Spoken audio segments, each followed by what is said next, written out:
Assalamualaikum warahmatullahi wabarakatuh.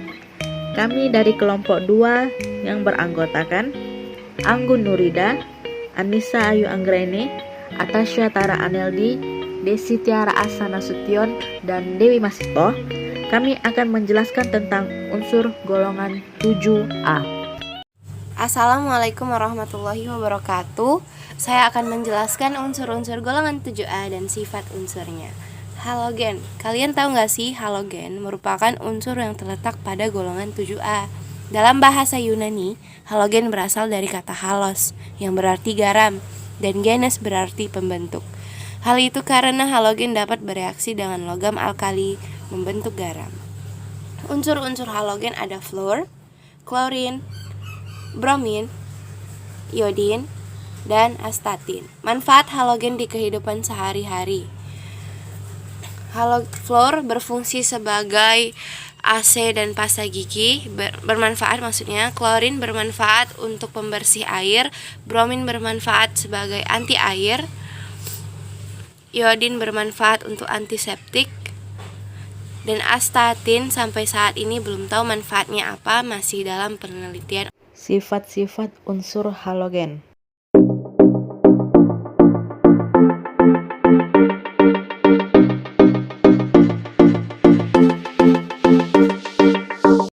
Kemudian yang selanjutnya yaitu sifat fisik halogen.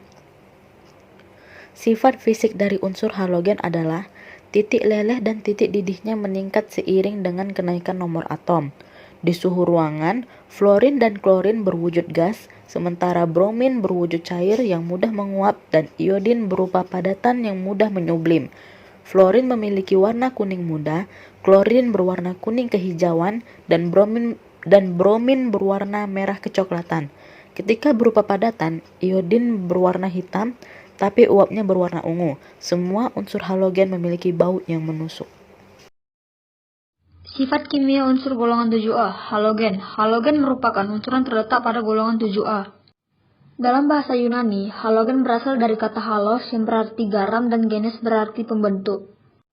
Sifat kimia halogen. Pertama, halogen merupakan elektron valensi 7 maka mencapai kestabilan dengan menerima suhu elektron sehingga mudah membentuk ion negatif.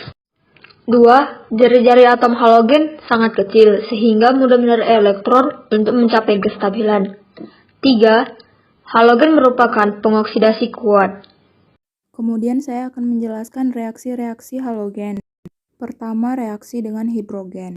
Halogen bereaksi dengan H2 membentuk hidrogen halida atau HX, di mana reaksinya dapat ditulis dengan H2 ditambah X2 menghasilkan 2HX, di mana X2 adalah lambang dari halogen. Contohnya H2 ditambah F2 menghasilkan 2HF dan H2 ditambah Cl2 menghasilkan 2HCl. Kedua, reaksi dengan logam. Halogen dapat bereaksi dengan logam golongan A dan golongan B membentuk garam. Contohnya Fe yaitu logam dari golongan B yaitu besi dipluskan dengan Cl menghasilkan FeCl. Ketiga, reaksi antar halogen.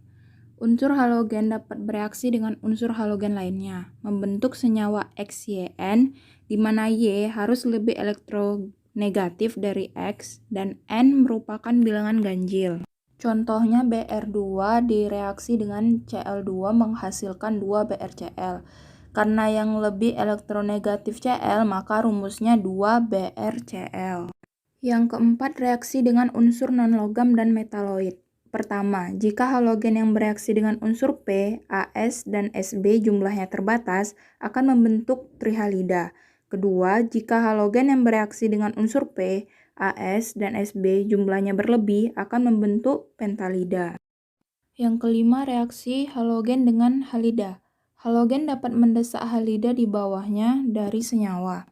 Contohnya F2 ditambah 2KCl. Berdasarkan dari rumus halida, F berada di urutan pertama, kemudian Cl, Br, dan I. Maka F2 bisa menjadi 2KF dan 2KCl menjadi sendiri ataupun Cl2.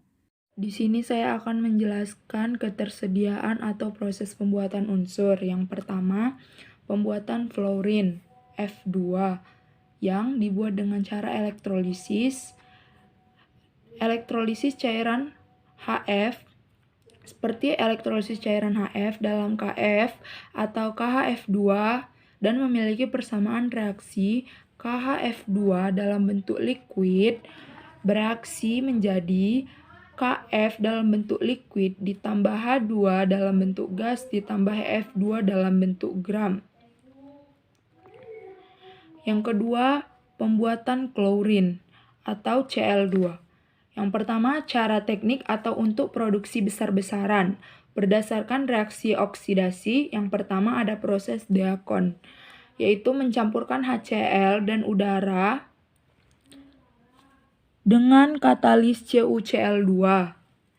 Memiliki persamaan reaksi 4HCl dalam bentuk gas ditambah O2 dalam bentuk gas, bereaksi menjadi 2H2O dalam bentuk gas ditambah Cl2 dalam bentuk gas.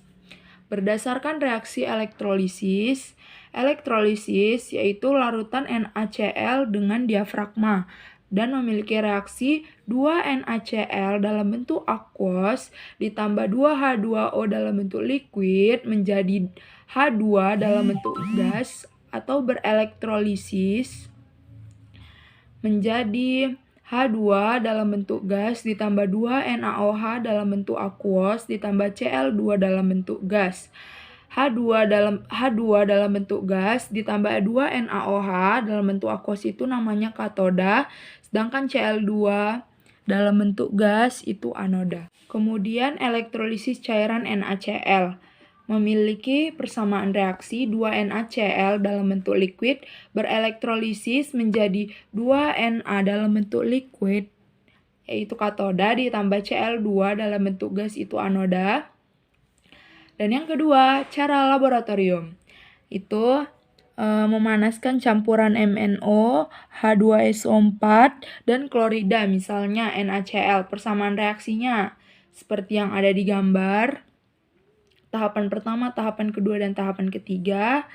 Memiliki hasil MnO ditambah 2H2O ditambah 2NaCl menjadi Na2SO ditambah MnSO ditambah 2H2O ditambah Cl. Mereaksikan kaporit dengan larutan asam sulfat CaOCl2 tambah H2SO4 menjadi CaSO4 ditambah H2O ditambah Cl2. Kemudian mereaksikan KMnO4 dengan HCl atau K2CrO2O7 dengan HCl, yaitu 2KMnO4 ditambah 16HCl menjadi 2KCl ditambah 2MnCl ditambah 8H2O tambah 5Cl2. Kemudian ada pembuatan bromin atau BR2.